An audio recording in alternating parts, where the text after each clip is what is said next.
Welcome to average rate of change. We're going to do an anticipatory set together, and we're just going to do this one together. All right, so here we have a table. The table shows Stephanie's height at ages 9 and 12. What is the change in Stephanie's height from ages 9 to 12? So at 12 years, right, she's 59 inches. And at 9 years, she is 53 inches. So if we want to find the change in her height, we'll simply subtract 59 minus 53, and that would be 6 inches. Over what number of years did this take place? Right, so here we looked at the height. Right, so now let's look at the years. Right, so the height at when she was 59 inches, she was 12 years old. When she was 53 inches, she was 9 years old. Right? And so if we take I'll put age here. If we take the difference between those ages, we'll see we have 3 years. Right? So the difference in height took place over 3 years. Write a rate that compares the change in Stephanie's height to the change in her age.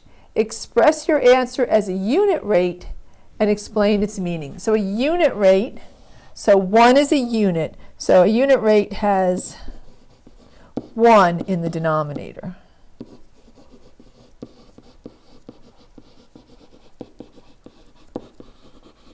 All right, so we have, all right, so first we have to think of, when we're looking at a rate of change, it's always going to be the change in the dependent variable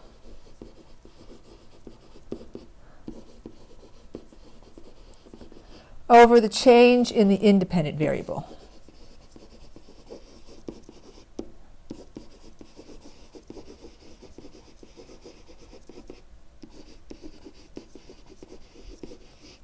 Right, so the height is the dependent variable.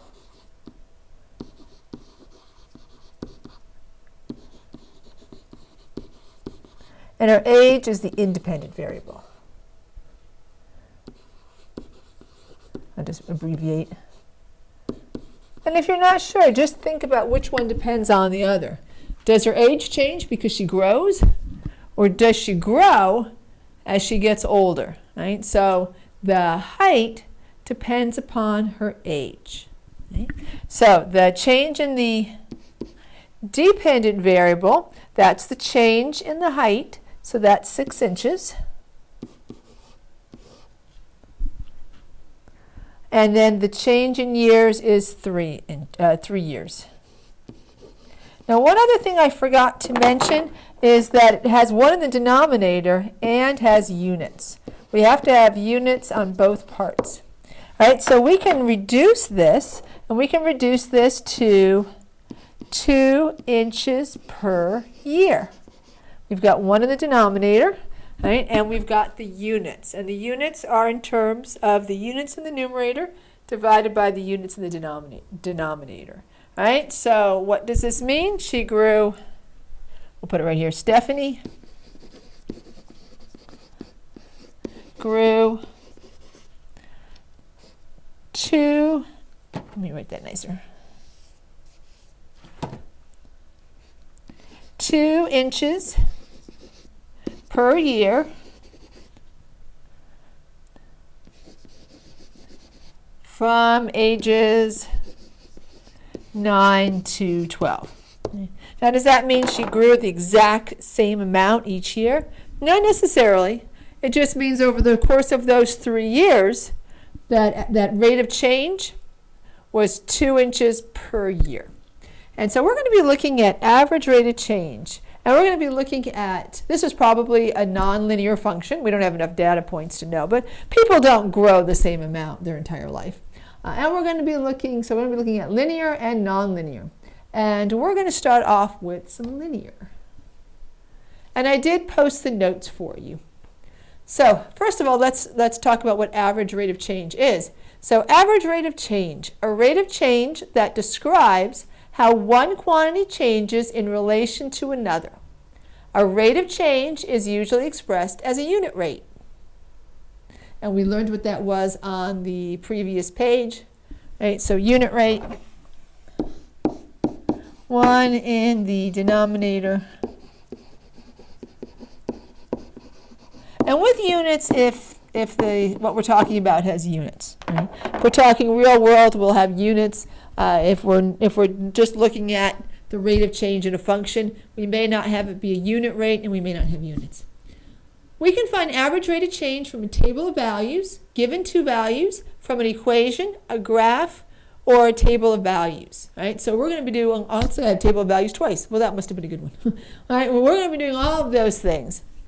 Sometimes the average rate of change is referred to as slope when the function is linear.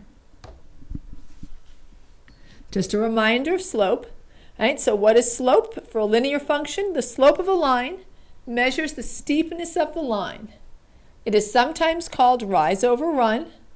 The slope of a line is the vertical change, the rise, to the horizontal change, the run. Right, so I know that should be familiar to all of you, but we're not going to be just looking at slope. We're going to apply the same principles to find the rate of change in all kinds of functions. Slope is also a rate of change which allows us to compare two different quantities that are changing. Slope provides an important way of visualizing a rate of change. Right, so we're going to be calling it average rate of change because our functions won't always be linear. So average rate of change, and one right over here, is a rise over a run. It's the change in y over the change in x. And regardless of whether the function is linear or nonlinear, it is going to be the difference in the y values over the difference in the x values. Right? So, and you can see that in our little diagram right over here. Right? So one point is x1, y1. The other point is x2, y2. The rise, which goes in the numerator, is the difference between y1 and y2, or y2 and y1. It doesn't matter. So long as you're consistent, doesn't matter which point you start with, over the change in the x coordinates, the run. Right? So the difference in the x coordinates is x2 and x1. So if we have, I think I said y1, that's y2. If I start with point 2 in the, to be first in the y's, I have to start with point 2 to be first in the x. And it also can be considered the ratio of the dependent variable to the independent variable. Dependent goes in the numerator, independent goes in the denominator. When determining the average rate of change, the slope of a function, make sure you identify the independent x and dependent y variables. It's much easier to figure out on a graph, but what if, or an equation, but what if we have a table, right? Like we did on the last page. Right, so here we're going to find the rate of change from graphs of linear functions. So we're just going to start off nice and slow. Right, so slope is the rate of change between any 2 points on the line. Change in y is the vertical change. Change in x is the horizontal change. So for instance, for this graph here, we have a vertical change of 2. We have a horizontal change of 1. Right? And that gives us a slope of 2 over 1, or just 2. Right? So for these ones, because their points are graphed, right, we can just calculate the slope using the change in y, the vertical change over the horizontal change. So let's look at the first one. Right? And I'm always going to call it average rate of change, because then it won't matter whether we have a linear function or a nonlinear function. So it's going to be the change in y over the change in x. Right? So we're going from we're going from 0 to 1. So the change in y is 1. It went 1 up. The change in x, I'll switch colors. Change in x, it's going from -2 to 3. And actually, I already have the line in there. Let me just start again. Right, so it's going up 1, and then it's going to the right from -2 to 3, that's 5, right? Those numbers are 5 apart. So the average rate of change will be 1 over 5, right? And we can just leave that as 1/5. Let's look at the next one, right? So if we look at the average rate of change, which is the change in y over the change in x. Now if we look from the 2 points, there is no change in y. Right? We're going from 2 to 2, no change in y. Right? The change in x is 3, but it doesn't matter if there's no change in y. The average rate of change is 0. Right? And now let's look at the last one. Right? So average rate of change in y over change in x. Right? So when we read lines, we read them from left to right. Right? So we're starting here at 0, 4. Right? So we're at 4, and we're going down 5. Right? We're going all the way down to -1. So that's 5. And since it's down, it's negative. And then we're going to the right 1. Right? So we have -5 over +1, and that is, -5. I almost forgot to put my negative in there. All right, so here is something we're used to, right? Finding average rate of change for linear functions. Right? So we're going to do a few more with linear functions, but now we're going to do some real world ones as well. And we're going to do some from tables, not just graphs. All right, so here we want to find the average rate of change from a table. The table shows the amount of money a booster club has made washing cars for a fundraiser. Use the information to find the rate of change in dollars per car. All right, so now we can see this is linear.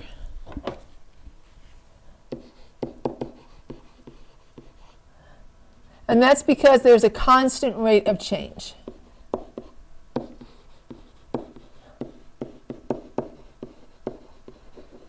Each time the y is increasing by 40, this is our dependent, you don't have to call it y, we can call it dependent variable.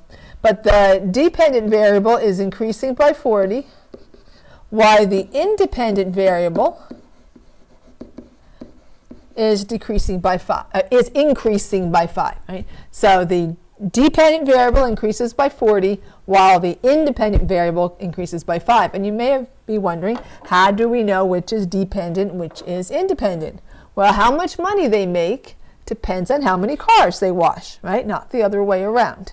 Right? You don't give them a bunch of money and then they wash the cars, right? They wash the cars, and every time they wash the car, they get paid.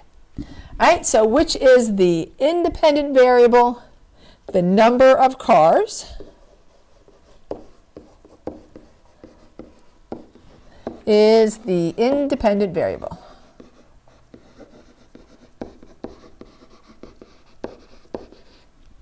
Which variable is the dependent variable? Right, so the amount of money depends on how many cars are washed. So amount of money is the dependent variable.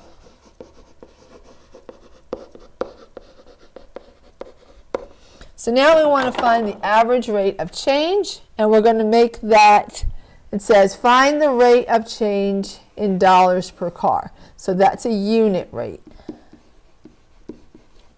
So the average rate of change is the change in the dependent variable, which is the same as the change in y,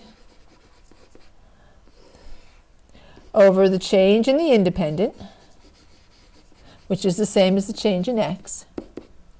All right, so each time the dependent is increasing by 40, and the independent is increasing by 5, and so now that reduces to $8 per car. And I put the units right there in front, because we usually put the units in front, although my decimal point's in a weird spot. All right, so every time they wash a car, they get $8. That's pretty good money. All right. I think this might be the last one I have on linear. I'm just going to take a quick little peek. And no, I've got one more, I think. Yep, just one more. All right, so let's do one more question. We want to use the information in the table to find the rate of change. All right, so the number of seeds is the dependent variable. How many seeds we have depends on how many apples we have. So the number of apples is the independent variable. Right? So the average rate of change is the change in the dependent variable over the change in the independent variable.